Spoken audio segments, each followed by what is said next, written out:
They are absolutely delusional. A New York Knicks rival is in a lot of trade talks right now in regards to one of the true NBA superstars in Giannis Antetokounmpo. And the New York Knicks, well, they've also been linked to him, and things are heating up. And we are going to break all of this down. What's up, guys? Welcome back to Knicks Digest. It's Chris here, and we're going to jump right into things as always. And guys, if you're enjoying the content and are part of that 64% that's not subscribed, make sure to subscribe. Thank you to the 35% that is subscribed to Knicks Digest. It really helps us out. We're on that grind, trying to get to 14K. Thank you so much for all of it, guys. There's not much more to say. Let's jump into the Knicks video, guys, because these two right here, Leon Rose and William Wesley, will never stop looking to improve this New York Knicks team at whatever cost. We've seen it at time and time again, whether it's been trading Dante DiVincenzo and Julius Randle for Karl-Anthony Towns, or trading Barrett and Emmanuel quickly for OG Anunoby. The New York Knicks will continue to make moves that make this team better, and they will not stop. They will surprise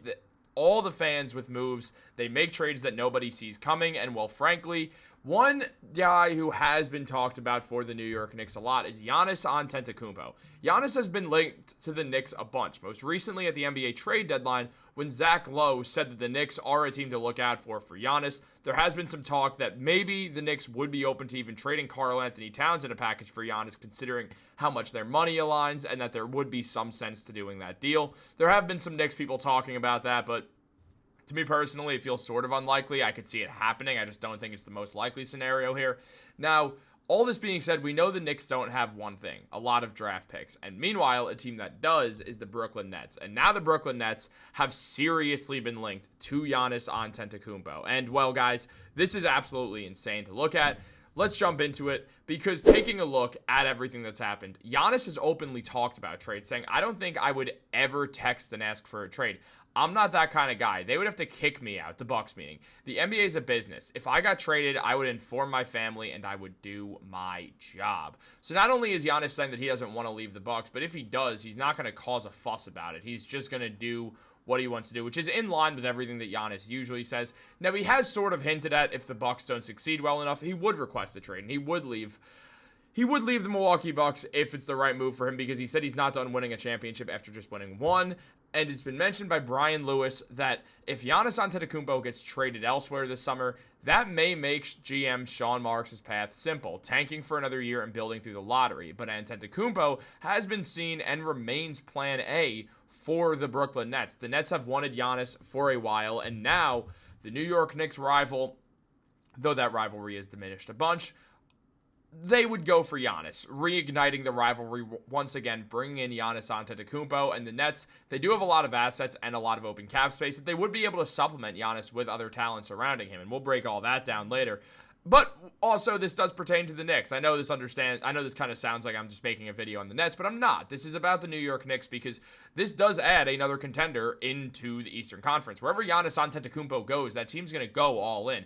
It's similar to how every team that landed LeBron James has pretty much ran out of assets after 4 or 5 years or so, because they went all in once he got there. It's the same thing if you land a Giannis or a player like this who's in the prime of their career right now and is at the top of the NBA. You go all in. If you're a team that had a bunch of assets and you get a star, first of all, you already moved a bunch of them for that asset. But outside of that, you go all in. Meaning the New York Knicks would now not just be competing with the Cleveland Cavaliers and Boston Celtics, but the Brooklyn Nets as well. The Nets, a team in their division also, making the Northeast Division the best in basketball. At the same time, it also does lead to a lot of competitiveness within that division. Rivalries will build, and on top of that, the standings for the conference will look weird, as those teams will be playing each other, obviously, 4 times. And you play not all the Eastern Conference teams fall 4 times. Sometimes you play a few teams 3 times to get the 82 game mark, but you play every team in your division 4 times no matter what. So the New York Knicks find themselves in a very, very, very interesting situation here, as they'd be going against the Celtics and a new look Nets team. That would be good, and that would totally impact where the final standings are going to look for the New York Knicks. Now, look, is this a done deal? Absolutely not, but I would guess it's going to happen. Giannis, who's putting up 30 points per game and 12 rebounds with 6 assists and 1 block with 1 steal a night, is also shooting 60% from the field. The man has been phenomenal. In case you're wondering what that last name thing is, it's just saying that his last name was spelled differently. His last name going into the NBA draft was Adet. I'm trying to remember Giannis's. I know how to spell his last name. Antetokounmpo, and it was A-D or Andetkunbo, or it was spelled the African spelling, and he switched it. But that's just in case you were looking for it, and I guess just because I felt like talking about it. But look, guys, in all seriousness, where Giannis is right now, I think he's going to request a trade. If you look at the Bucks team, they're not going to go much farther than this. They found themselves in a very interesting situation where effectively things have gotten weird. The Bucks, they traded for Damian Lillard, and that has not paid off at all the way they hoped.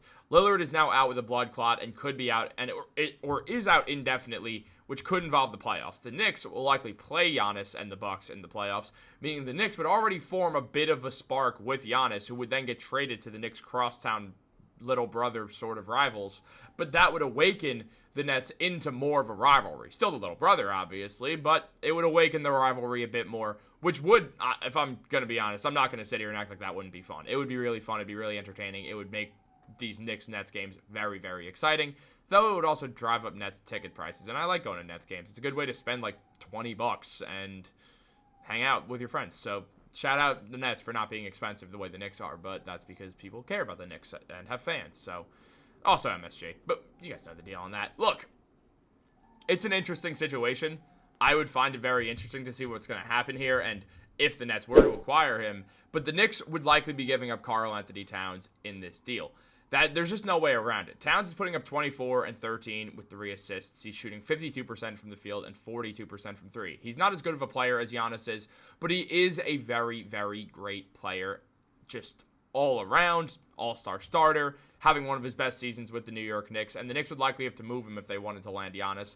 Just, that's the way the money works. I mean, taking a look at this right here, a trade that I think would make some sense is if the Knicks traded Karl-Anthony Towns and 2 firsts for Giannis. Now, one of them's a swap. One of them's the Wizards pick. Is it the greatest trade in the world? Go figure. If the Bucks want to keep contending because they don't have a lot of assets, they could do this so they're not holding on to someone else's assets. They could make this move, try to build around Towns and kind of retool their team using those first-round picks as more asset help. But it definitely would be interesting to see if that would work out for them. On top of that, you could take a look at what the Nets would offer. The Nets would offer Nicholas Claxton, and they wouldn't need to offer much else because they have a bunch of money coming off the books. So not only do the Bucks get a trade exception here that they could use as a tradable trade exception, or they could just waive it and get the money. On top of that, they would get around 6 first-round picks, most of them unprotected picks as well, because, well, he's Giannis. He's worth this much. And the Nets also get rid of Claxton's deal in the process. The Bucks get a young center to build around who doesn't fit at all with Giannis. And the Nets can move forwards from that using guys who they have on the roster, like the Camerons and Cam Thomas and Cam Johnson. And from there, try to figure out what this team is exactly. And using those players, you can land other stars. You could evidently trade Cameron Johnson if you need to trade him for another star, or you could go through free agency, try to bring in more help. The Nets would have range to make a bunch of moves, and they would also have a bit more of a draft stock left over if they wanted to trade for a secondary star or something like that as well. They would be able to pull that off, spending all their assets once again instead of drafting players, because, well, the Nets are allergic to being at the top of the draft. So it would make things very interesting. That being said, it depends. Would the Bucks rather go into a rebuild like this, or would they rather do a retool like this? And it would affect a lot going on. Now, at the end of the day, I don't think the Knicks are going to trade for Giannis. I really don't. I think they're happy with what they have as a core, and they're just going to help out their bench and maybe give it another year or two before they were to make anything drastic happen. Outside of that, you look at the Nets, never expect them to pick at the top of the draft. They just keep trading those picks away. I do think they are going to trade for Giannis Antetokounmpo, and I think it's going to have an impact on where the Knicks and the Celtics and Nets all end up in the standings, with these teams playing each other a bit more often, and it's going to be really interesting to see. They'd probably all be looked at as second-round plus teams, so it'd be interesting to see. Guys, let me know what you think in the comments down below. Like this video, subscribe, turn on post notifications. Have a great day, and go Knicks.